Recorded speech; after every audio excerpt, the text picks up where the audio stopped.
This episode of the Closeout Bodyboarding podcast is proudly presented by Bodyboarding Victoria and Funkshen Bodyboards. Check out the all-new range of Funkshen boards, including the Joe Clark, Chase O'Leary and Brad Stone models at your local bodyboarding or surf specialist store, or online at www.funkshen.com. Now, back to the crew in the studio.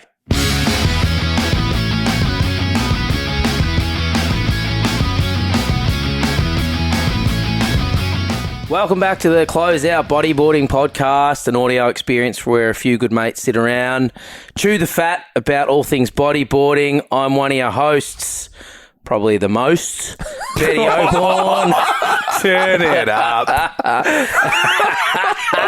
So I've heard Shane Britton say he carries the podcast. Now I'm hearing you're carrying the podcast. Oh, I haven't even got to your intro yet, Otto. But as per usual, sitting down with two of my best mates, some of the biggest wigs in bodyboarding down here in Vico. That was a fat joke. I thought he was saying weirdos. That was a fat joke. Sir Chris Watson. Mr. Chris, AKA Mr. Chris. And Shane Britton. Good to see you boys again for about the fourth day in a row. Oh, boys. How could I be so lucky? Just wrapped up a pretty big weekend over here in the Mornington Peninsula. Shano, what's... Give us a rundown, mate. Well, we're back in the Watto shed, which is, we call the Phoenix, obviously, risen from the ashes. So great to be back here, but it is the morning after the day before, which was the Bodyboarding Vic titles, and we are all looking pretty shabby this morning. Watto's prone on the friggin'... What do you call it? The lazy boy? The lazy boy is in recline mode. I've got fucking sunglasses on in the dark, and we're not looking. Hey, is that cram over there?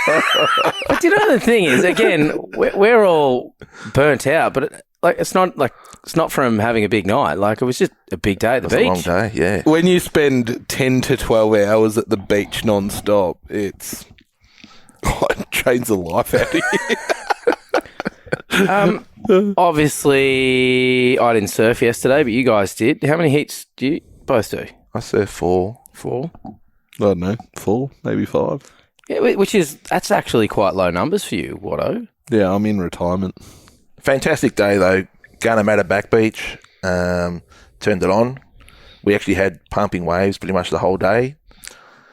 Well, one thing I was thinking about yesterday is that for our state titles on this coast, for the last 3 or 4 years, we've been at a different beach each year. Yeah. So what we're at Gunner this year, Sereno last year. Rye the year before. Rye and Portsea, I think it was. Was that the year we split finished it off in? at Portsea, yeah. So, no, it's good to be at Gunner, that first car park there. I also think that's good for the variety, though, as well. Yeah. We're essentially encompassing the entire state, so make the most of the amazing coastline that we have. And look, it was pretty phenomenal that wave, that bank broke all day. Yes. Like, it wasn't just it stopped breaking. It was light on shore all day, but we still got waves all day. See, that early session did not seem light on shore whatsoever. It was almost like slack wind. Yeah, that rip bowl was just pumping all day. Yeah. Had some great list of winners, including Dane Pope for DK, killing it. Hard to beat that guy. Dane Pope. Classic Dane Pope goes out there, doesn't say much about his performance and puts on a clinic. You know. Yeah. River Gray in the juniors. Yep. Nettie Johnstone in the men's. Adam Morrison killing it all day. Won both the Masters and the Open. So I just want to go back to Ned and Adam Morrison. So both grown up surfing Rye, flat out. It was also almost like the old guard and the new guard. Absolutely. And it was epic to see. They were both in fine form yesterday. Yeah. So Kyle Anderson, believe it was his first comp in many years. Won Grandmasters. And Lyndall Jaka winning the women's. Yeah, awesome effort. Have I missed anything? No, I think that was everyone. I was winning on the coffee machine. You were winning. You were Mr. Sausage. I was going to Mr. say, Egg and Bacon Roll. Oh, Yeah. mate. How'd you go, mate? Had a good day. can handle a sausage. No, I had a good day. I love just, pleasing people. I'm a team player. Shout out to Em and all the boys doing all the judging. Yep. Yeah. We're really lucky to have a pretty rock-solid judging panel down here at BV. Yep. And I'm going to put it in now, which we'll probably put it in later, but I was talking to Mark Britton last night, and he said in every single Closeout podcast, we give him we rip on him a little bit. So let's start now. Good.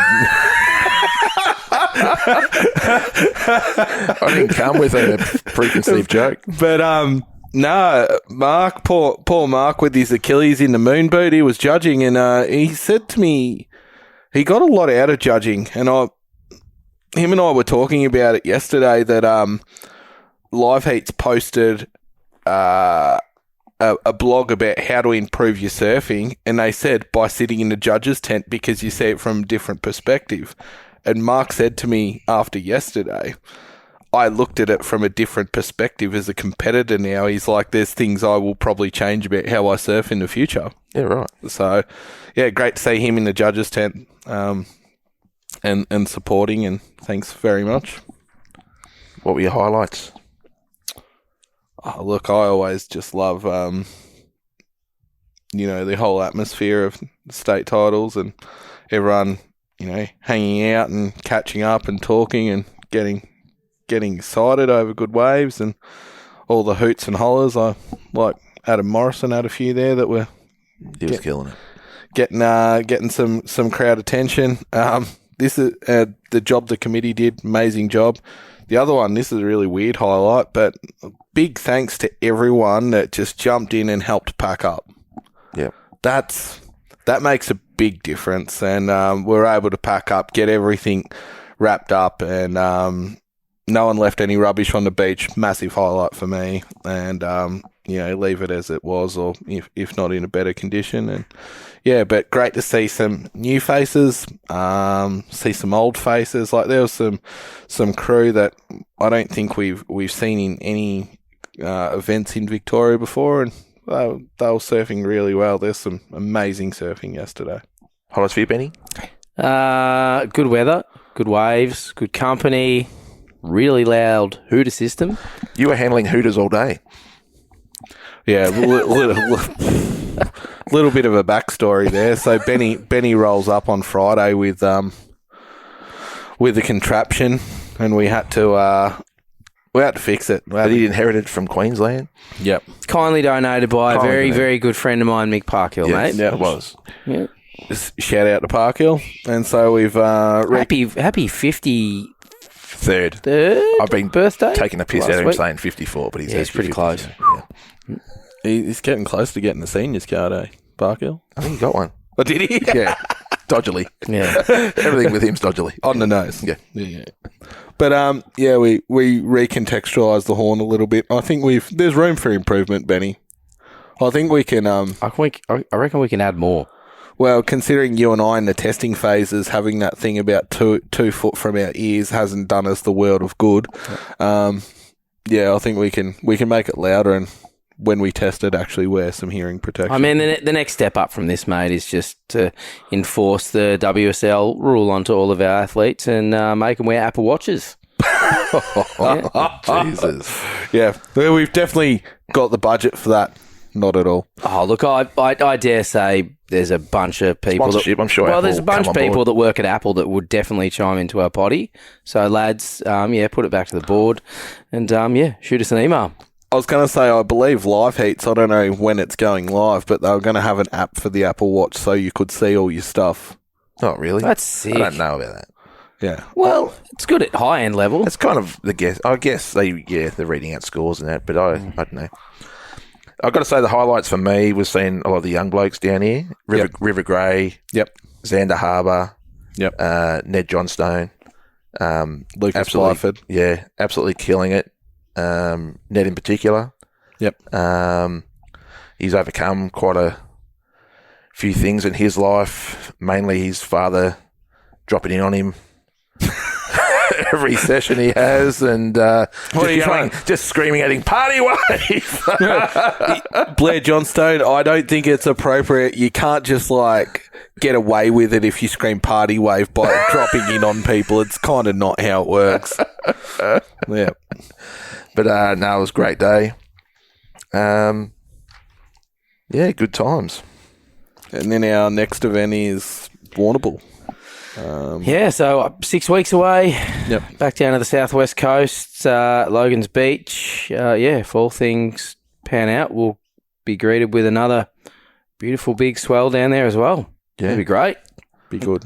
Then what's great about Warrnambool is, pretty similar to Gunner. Like having that big platform, top of the dunes, natural amphitheatre kind of vibes, gives you a really good viewing point and a judging point, obviously, for those guys as well. Just makes the whole setting up. That's the other good thing about yesterday was there's a lot of crew coming down from Portland, Warrnambool, so they're making a big trip down. Before we make the trip over, so it's going to be great. Moving on, there's always something to talk about with urban surf. I know we kind of briefly touched base on it the other day. Watto, you are the man with a finger on the pulse with all things wave pools. Mate, there's a lot to digest here, buddy. A lot of new technology. A lot of new up-and-coming pools. Do you see Palm Springs?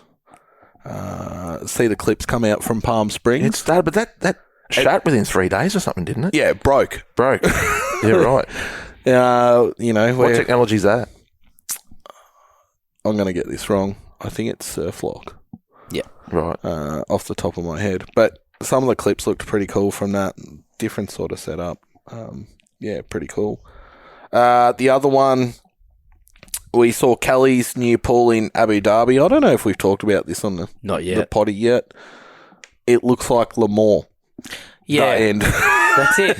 It doesn't look any different. It looks like Lemoore. That end. Like, it's in Abu Dhabi, of course. It's twice as long or something. Is it? I believe the wave is twice as long. Okay, well, that's kind of okay, but why aren't they making it? No offense, who wouldn't want to surf that wave? It'd be fun. Can't you make it bigger? Yeah. How can you not make it bigger? Especially in a place like Abu Dhabi. You've got the space. You've got sheiks throwing money around left, right, and centre. So they bought that technology from Kelly or the people who developed from the company, which is the Kelly Slater Wave Pool Which WSL owns. Yeah, which Kelly doesn't own anymore. I think he's got shares or something. So WSL was going to build one in Florida, and then someone didn't do the due diligence, and it was on a floodplain. And they built it. Next minute, the pool is underwater. Yeah, I've seen the gators around there. Well, that's a bit like the Yeppoon one as well, isn't it? It's a little bit. There's crocs up that way. I'd say Florida would be worse. Just with the Abu Dhabi one, and Lemoore, with that type of technology for bodyboarding, controversial view coming from me, it's not exciting for a bodyboard. Watching bodyboarding on that is a little bit... it's a bit flat. It's a bit of an anticlimax. I apologise. Let's be honest, with the WSL, even the surfing's not that interesting. You and I watch almost every event, WSL, and Surf Ranch is just something I can't get around. Yeah. It's like watching a skater do a run. It's like do the same set of moves until they get it right. Yeah. That's what it feels like you're watching. And if all those pro surfers have been there, for a couple of weeks straight, they basically get a run down perfect, and they're just repeating that run. And that's what it kind of feels like when you're watching that event. They state, like I've heard in surf media before that, or even from the, I guess, Kelly Slater Wave Pool Company, like it's the best type of wave that's generated, like man-made wave. But as you said, it just breaks the same the whole time. Yes, I reckon it'd be fun, but from a commercial perspective, one wave every 3 to 4 minutes. And it's, correct me if I'm wrong, I think it's $50,000 US to rent the facility, and you get a wave every 4 minutes. Yeah. Like money well spent. How hard are you going to push if, like I know people do this with urban, like they sit there and they calculate how much a wave is, so they'll be like, oh, that's $5 if I fall off that wave. But imagine falling off a wave at Lemoore. Yeah. Yeah.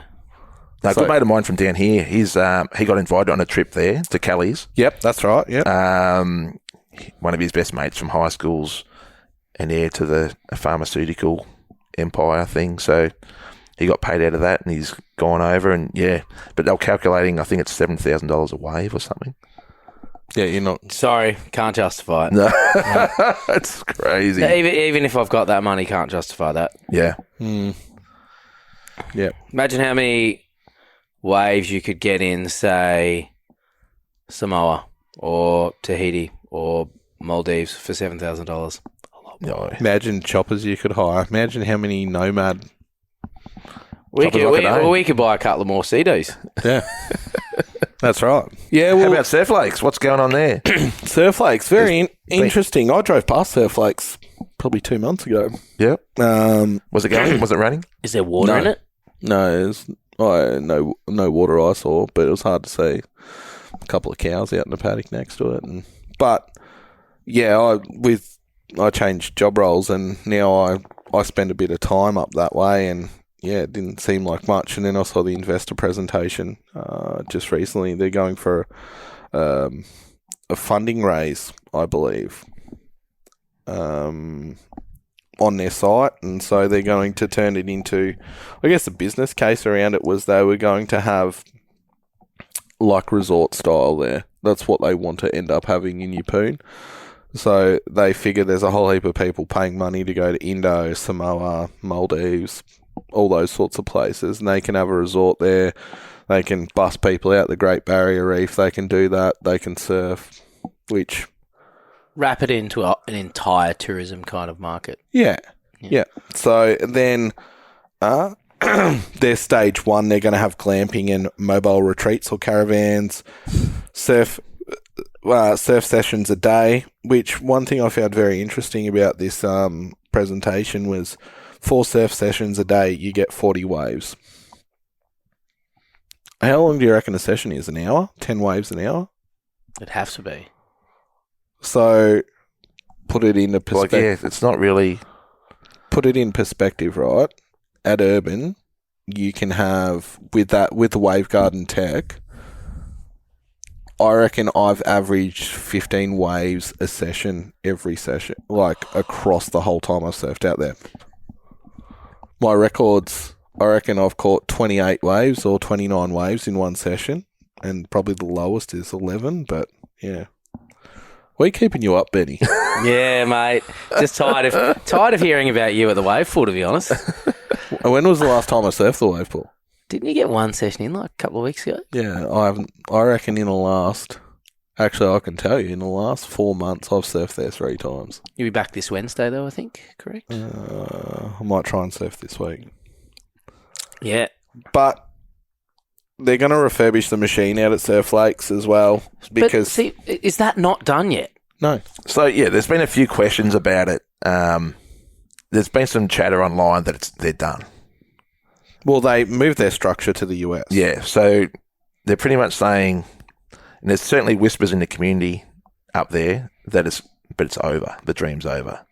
Like a good mate of mine, Paul Kane, who I went to high school with, he's an old school bodyboarder. I guess to give a bit of Paul's background, he was at the Mike Stewart bodyboard clinics back in the day, so he was full hardcore bodyboarder.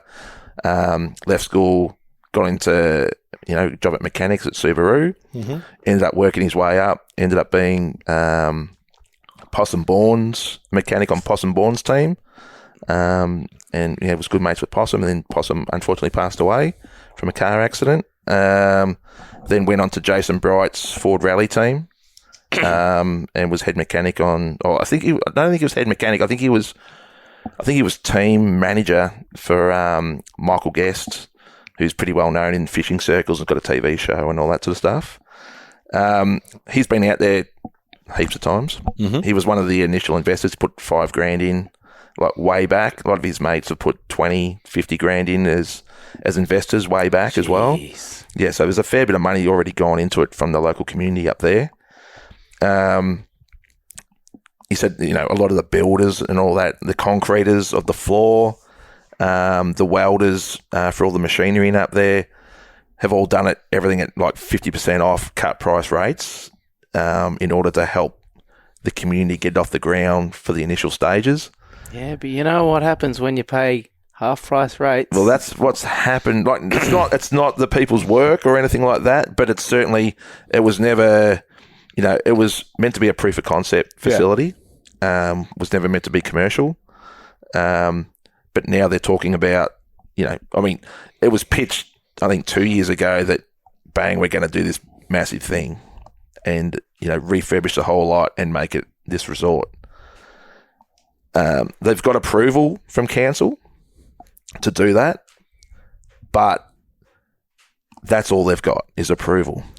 What it actually takes is a heap of money for this thing to get off the ground, from not only from investors to get the facility going, but also council, because council, it's required to get power to the facility because currently they're running off generators. But it also takes roads to get to the facility, and this is a great point. Anything civil becomes very, very expensive. Exactly, and it's all civil. The issues, because what people have got to understand is Yeppoon is quite a remote community with only 17,000 people. So those 17,000 people are ratepayers, but there's a lot that needs to be done from those rates, which for they the community will have to pay for outside of these works. So I spend time in Rockhampton. That's where I spend time for work, and Yeppoon's half hour away. Surf Lakes is smack bang in the middle. Like, you pass nothing until you get to Surf Lakes, and then you see the sign that says, thank you, da-da-da-da-da, and then it's another 15, 20 out to Yeppoon. Yeah. So you're right. The infrastructure out there is very little.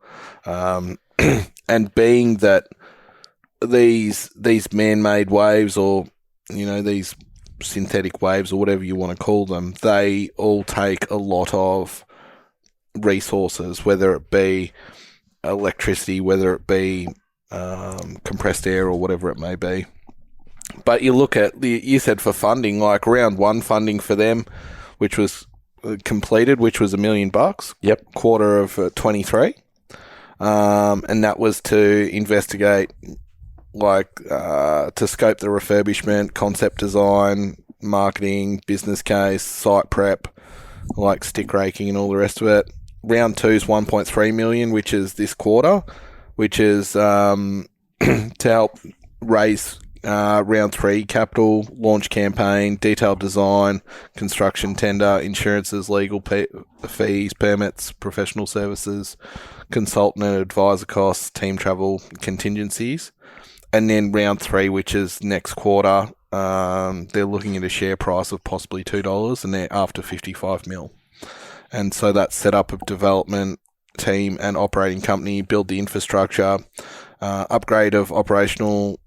Which that doesn't seem anywhere near enough. No. To me, 55 million.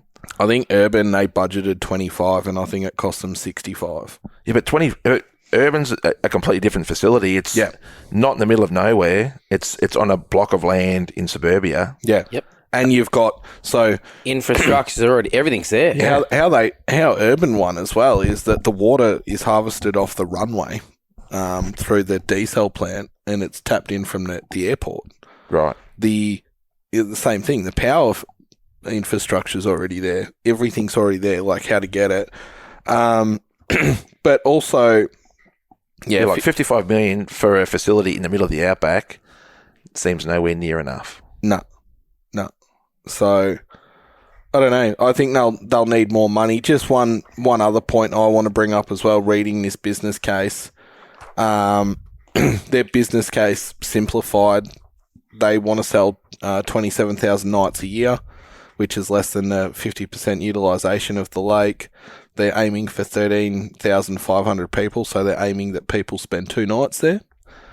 They reckon that's less than 1.5% of the Australian surfing population, and they're budgeting on people spending $1,000 per night, including the surf. So that's food and beverage, accommodation, everything. That's high end. Yeah.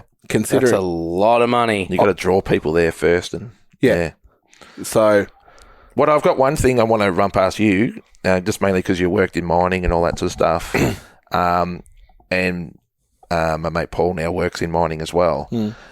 He said he's kind of confused at this point why, for the drive shaft of the machine, they wouldn't have used electromagnets, which is used a lot. like electric motors instead of the compressed air. Yeah, he was sort of questioning because he's seeing all that technology used in mining. Yep. He was like, he just questioned it. When he and I were just talking. So, what's your thoughts on that? Yeah, 100%. I think there's more efficient ways to do it, and I think that I was reading a little bit more in what 2.0 of the machine looks like, and I think they're going away from compressed air to possibly an electromagnetic, like motors to create that movement in there. The other thing I'm sort of hoping they do as well is when they first launched Surf Lakes, remember they had that clip come out and everyone's like, oh my God, look at this. Like there's this steampunk looking bit of gear in the middle of the the water with the plunger. Yeah. Which looked fantastic. There's one moving part in it. Yeah. So if that one moving part breaks, the pool's over. Yeah. Like the whole lake's over. The other sad thing was with that presentation that we saw, it all looked chrome and silver. It was like that they lost the Mad Max feel about it from the design work that they were showing. So I thought that was funny as well. I guess that technology versus like the Wavegarden tech. So Wavegarden uses like baffles that move forwards and backwards. Or they call them pistons. I don't know if I'd call it a piston. It's not really what I'd say it is. But so for instance, Melbourne has 42 or 46. I can't remember which number. South Korea's got 52.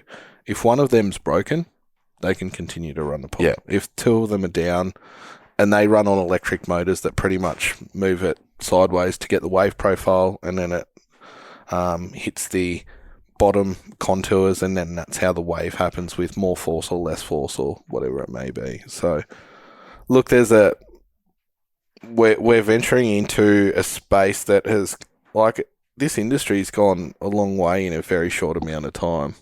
You look at some of the old places like Sunway Lagoon in Malaysia.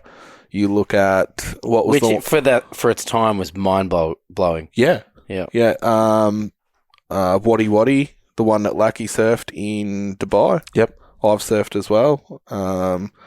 You look at some of those older ones, and you look how far that technology has come, and yeah, there's a lot of sort of.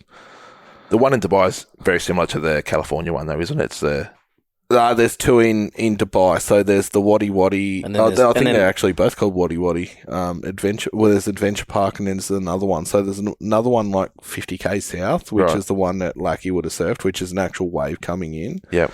I think Taj Burrow did some stuff there a couple of years ago as well, and I think Josh Kerr, like we're talking mid-2000s. Yep. And then they've got the actual Flow Rider, which is the stationary wave, which looks like a wave, but it's not a wave. We've talked about before. It's completely different. So the other thing I found very interesting, just quickly, with the investor presentation is.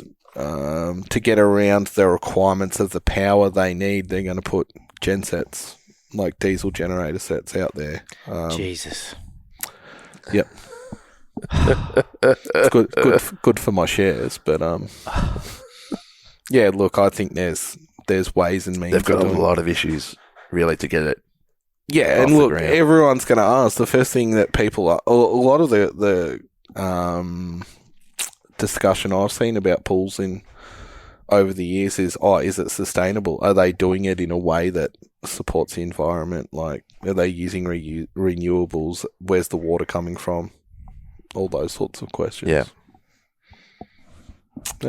I guess all we can say in closing for that is watch this space. Yep.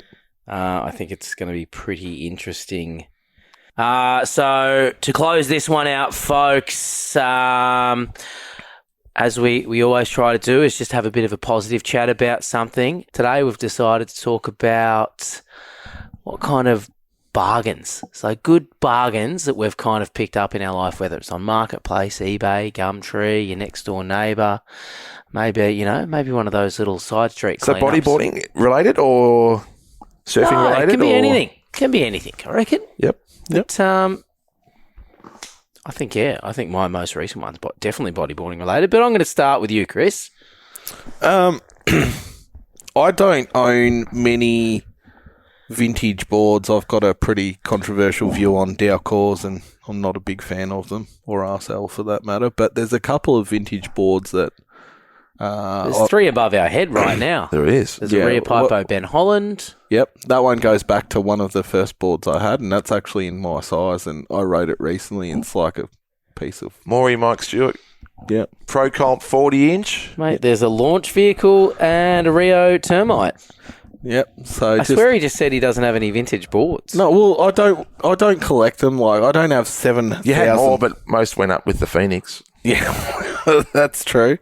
But one board, there's like probably 3 boards from the past that I've always wanted because they probably mean a bit to me.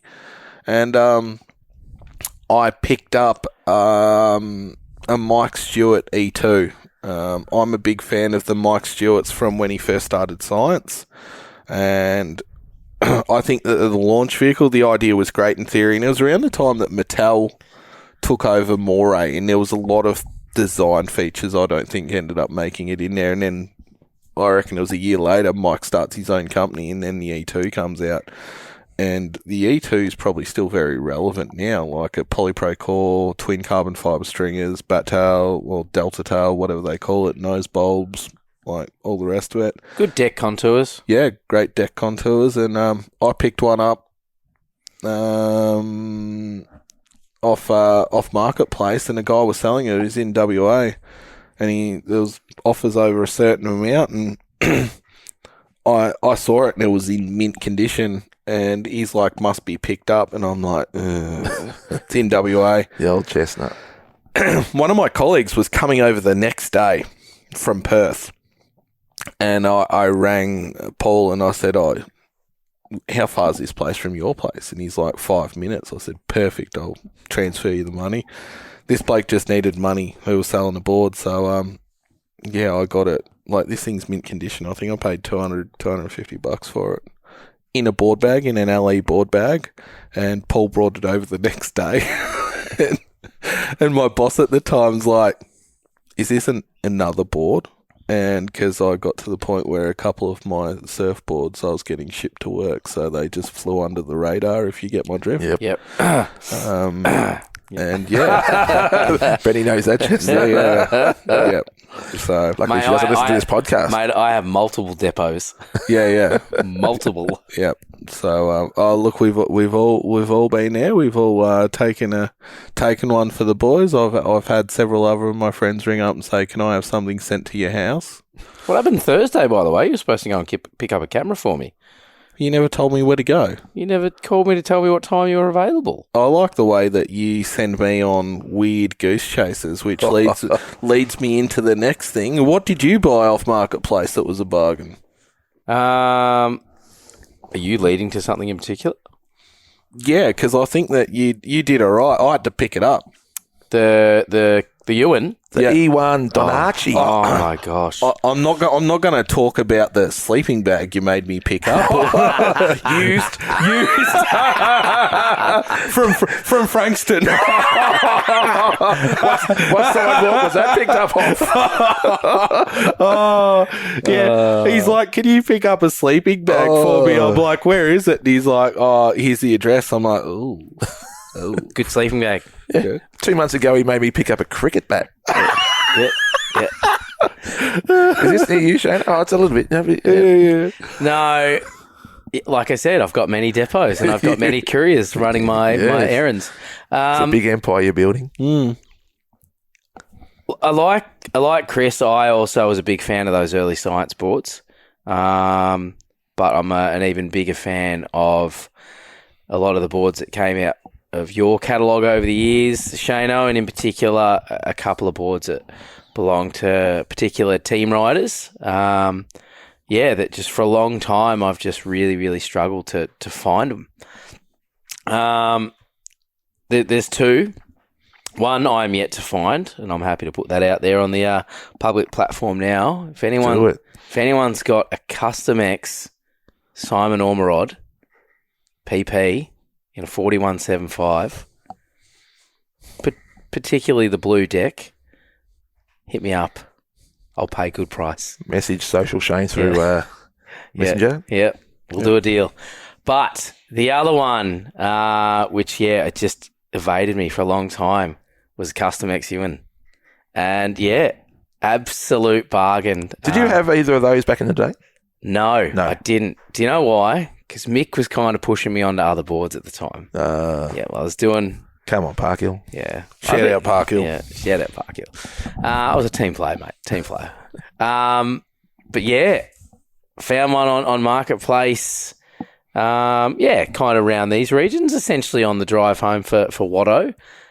And it was, am I right? It was $50, wasn't it? Yeah. $50. Basically a brand new board. Yes, it's been plugged. Doesn't look like it's touched water. 42 PP. But it was a 2-for-1 deal, actually. It came with a 32-inch EPS piping hot Kmart special. But $50. And I like the $50. $50 dues. Bucks, little man. He sends me to pick it up, gives me like no details other than the bloke's address. Normally when you pick stuff up for him, you pay the dude and Benny will Every a brown bag gets handed out through the slot in the door. That's right. Yeah, so Benny's like, doesn't tell me anything. I think he was still overseas at the time. Can you pick it up? I'm like, no worries. So I go and pick it up. And I was late picking it up because I had to go and get money out of the ATM, and I roll up and the guy's like, oh, no, Benny's already paid. And I'm like, oh, okay. I can't believe the bloke was honest enough to say I know. Thank you. Yeah. So then again, you knew where he lived, so... Yep. And then just a spoiler, Benny, my mother-in-law was over here when we were doing the garden. She's like, you got anything like you can put down like when you're weeding to... so gave her the piping hot? Yeah. Yeah, beauty. Yeah. So it's great for gardening. You put your knees on it so you don't don't hurt your knees. It had a use. When I picked them up, I'm like, this is the sort of deal where you're like, I don't want that piece of junk, but I've got to buy the package deal. Like I've got to have the whole thing. You're not going to let me leave without taking it. Yeah. Well, those garden mats are expensive at Bunnings. So. That's right. Yeah. So piping hot at let's be honest, it was a throw-in. Oh, yeah. So he was just getting rid of some junk. Yeah. Yeah. Had a few really nice BMXs in his shed, actually. Yeah. So that's the latest one for me. I'm very happy. Nice. Sent a photo to Ewan straight away. He actually had the audacity to say, well, did you buy it? Oh. Of course. Kind of. There's a bit of shit in the woods. Of course I did. Come on, Ewan. I'm surprised you didn't buy it. He knows you well. Yeah. What about you, Shano? What's your positive steal of the century? Not really bodyboarding related, but extreme sports related. I got two things. Didn't pay for either of them. One was an old school 70s island surfboard. Right. Basically island surfboards. From Phillip Island. Down to Phillip Island. Matt and Sandy Ryan. Kevin, all the boys and that down there. I've known them for years. Went to the Sorrento Hopper on a New Year's Day, getting rid of all the bottles. This is way back. This is before you get 10 cents a can at the correct. This is 20, 25, 30 years ago. Yeah. And saw this old beaten up board just sitting on the side of the hopper, and I went, oh, you beauty, and chucked in the back of the car, and away I went. But they've actually got a replica of the exact same board. It's this dark orange, then a lighter orange rail. Mm-hmm. They've got the exact replica upstairs in their showroom at Cowes. Yeah, right. So I'm like, ooh, I've got, so piece of history. Yep, that's one thing. And I've got a really old school sort of Dogtown and Z-Boy looking American skateboard that I found on Hard Rubbish. No way. Yeah. Beautiful. So, and they're both those things are hanging up in our showroom in Daisy. But they're two sort of little things. Just as a bonus one, so Benny, when we were around at Dad's place on Friday night, Oh, yeah. Dad, there was this tubes, what is it? MRX 42, I think it is. Yeah. And it was sitting in Trigger Sorrento up until like 2018. Like, Must have been the one that was at the back of the pack that no one could reach. we're covered in talking. dust. This is that old. I reckon it would have been 2000. There was GOB logos on it. Ryan Hardy, Team Rider. Oh, right. Like in plastic. Yep. Standard sort of thing. I'm pretty sure Wilco wrote the price on it. Shout out Wilco.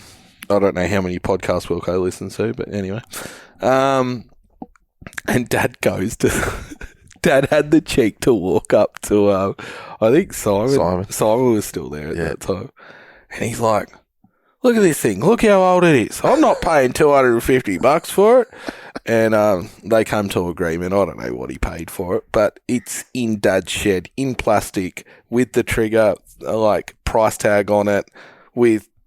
It's like a time capsule from 2000. It's Mickey Mouse. So I do have one more amazing board that I got super cheap, also over in WA. Must be the place for the bargains. yeah, Funkshen Wong. Oh, Yeah. old school. Definitely wouldn't be too many of them floating around. Shaped by Tally. Yeah, I think so. Yep. Yeah. But same deal. Mint condition, probably paid $100 for that one. Yeah.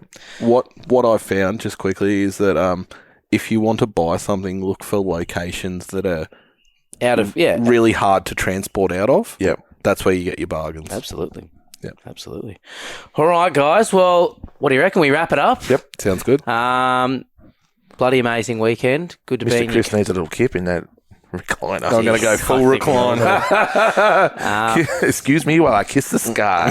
A little Simpsons reference. Yeah, really good to be in your company again, boys. Thanks everyone for listening. Once again, got some pretty amazing episodes up our sleeves, released really shortly.